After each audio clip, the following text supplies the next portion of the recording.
আসসালামু আলাইকুম। আজ সোমবার 18 জ্যৈষ্ঠ 14 জিলহজ পহেলা জুন। বাংলাদেশ বেতার, রাজশাহী। স্থানীয় সংবাদ পড়ছি উম্মে সালমা। ভূমিমন্ত্রী মিজানুর রহমান মিনু বলেছেন, যে জাতি তার গর্বিত সন্তানদের স্বীকৃতি দেয় না সে জাতি কখনোই উন্নতি করতে পারে না। শিক্ষা প্রতিষ্ঠান আমাদেরকে শিক্ষা দেয় অহংকারী না হয়ে বিনয়ী হতে। রাজশাহী কলেজ শহীদ মিনার প্রথম স্বীকৃতি দেয় ভাষা শহীদদের। গতকাল রাজশাহী কলেজ অ্যালামনাই ও কৃতি শিক্ষার্থী সংবর্ধনা অনুষ্ঠানে তিনি কথা বলেন। রাজশাহী কলেজ মিলনায়তনে এই অনুষ্ঠানের আয়োজন করে Rajshahi college HSC alumni association ও রাজশাহী কলেজ। শিক্ষা ব্যবস্থা সংস্কার ও শিক্ষা প্রতিষ্ঠানের মানোন্নয়নে সরকারের উদ্যোগ তুলে ধরে মন্ত্রী মিজানুর রহমান মিনু বলেন, শিক্ষা ব্যবস্থার উন্নয়নে প্রধানমন্ত্রীর বিশেষ দৃষ্টি রয়েছে। শিক্ষা প্রতিষ্ঠান থেকে জ্ঞান অর্জন শেষে মেধাবীরাই আগামীতে দেশ পরিচালনা করবে। শিক্ষা ব্যবস্থায় খেলাধুলা বাধ্যতামূলক করা এবং প্রতিটি গৃহিণীর জন্য ফ্যামিলি কার্ড চালুর মতো গুরুত্বপূর্ণ উদ্যোগের কথা জানিয়েছেন সংসদ সদস্য অ্যাডভোকেট মোহাম্মদ শফিকুল হক মিলন। গতকাল বিকেলে পবার বড় বাড়িয়াতে কাবাডি টুর্নামেন্টের পুরস্কার বিতরণী অনুষ্ঠানে তিনি এসব কথা বলেন। তিনি আশা প্রকাশ করেন, কাবাডি খেলার মাধ্যমে রাজশাহী সহ পুরো বাংলাদেশ আগামী দিনের বিশ্ব দরবারে পরিচিতি লাভ করবে এবং গ্রাম বাংলার ঐতিহ্যকে ধারণ করে দেশের প্রতিনিধিত্ব করবে। বর্তমান সরকারের শিক্ষানীতির কথা উল্লেখ করে এমপি মিলন জানান, চতুর্থ শ্রেণীর শিক্ষার্থীদের জন্য খেলাধুলা এখন সম্পূর্ণ বাধ্যতামূলক। শিক্ষার্থীদের বহুমুখী প্রতিভা বিকাশে বেশ কিছু পদক্ষেপ নেওয়া হয়েছে। রাষ্ট্রীয় কাঠামো সংস্কারে 31 দফা দাবি এবং নারীদের জন্য বিশেষ উদ্যোগের কথা স্মরণ করিয়ে দিয়ে তিনি বলেন, পবা উপজেলার হরিয়ান ইউনিয়নের 5 নম্বর ওয়ার্ডে 669 জন গৃহিণীকে ফ্যামিলি কার্ড দেওয়ার মাধ্যমে এই পাইলট প্রকল্প শুরু হয়েছে। তিনি জানান, আগামী 3 থেকে 4 বছরের মধ্যে এলাকার সব গৃহিণীর হাতে এই ফ্যামিলি কার্ড পৌঁছে দেওয়া হবে।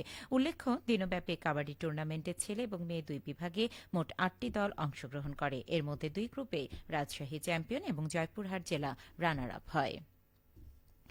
মাদক, সন্ত্রাস, চাঁদাবাজি অন্যান্য অপরাধের বিরুদ্ধে জিরো টলারেন্স নীতির কথা পুনর্ব্যক্ত করে বিষয়ে সর্বোচ্চ সতর্কতা ও কার্যকর ব্যবস্থা গ্রহণের নির্দেশ দিয়েছেন পাবনার পুলিশ সুপার সুফিউল্লাহ।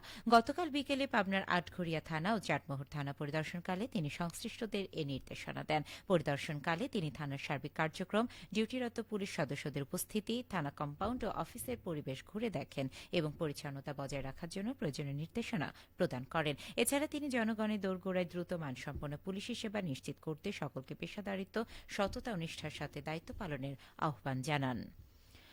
নাটোরের সিংড়ায় আবাদি জমিতে পুকুর খননের অভিযোগে এক ব্যক্তিকে 50,000 টাকা অর্থদণ্ড প্রদান করেছে ভ্রাম্যমাণ আদালত।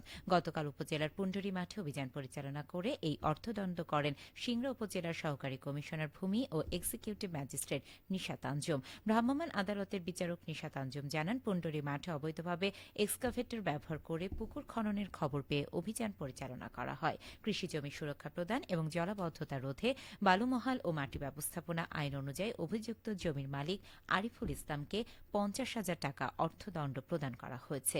একই সাথে পুকুর খনন বন্ধ করে দেওয়া হয়।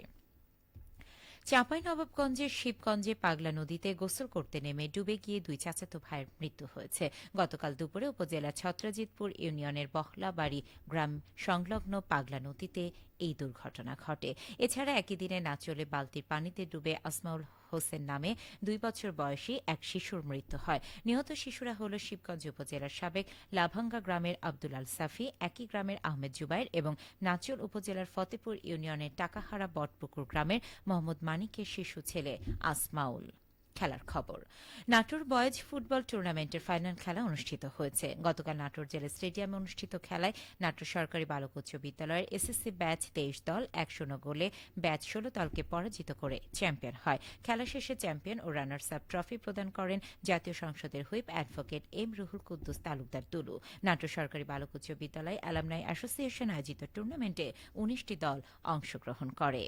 সবশেষে আবহাওয়া, আজ সকাল 6টায় রাজশাহীতে তাপমাত্রা ছিল 27 ডিগ্রি সেলসিয়াস। এ সময় বাতাসে আর্দ্রতার পরিমাণ ছিল 90%। রাজশাহী পার্শ্ববর্তী এলাকায় আজ সূর্যোদয় হয়েছে ভোর 5টা 16 মিনিটে এবং সূর্যাস্ত সন্ধে 6টা 49 মিনিটে। সংবাদ শেষ হল। আমাদের পরবর্তী স্থানীয় সংবাদ প্রচারিত হবে দুপুর 12টা 10 মিনিটে।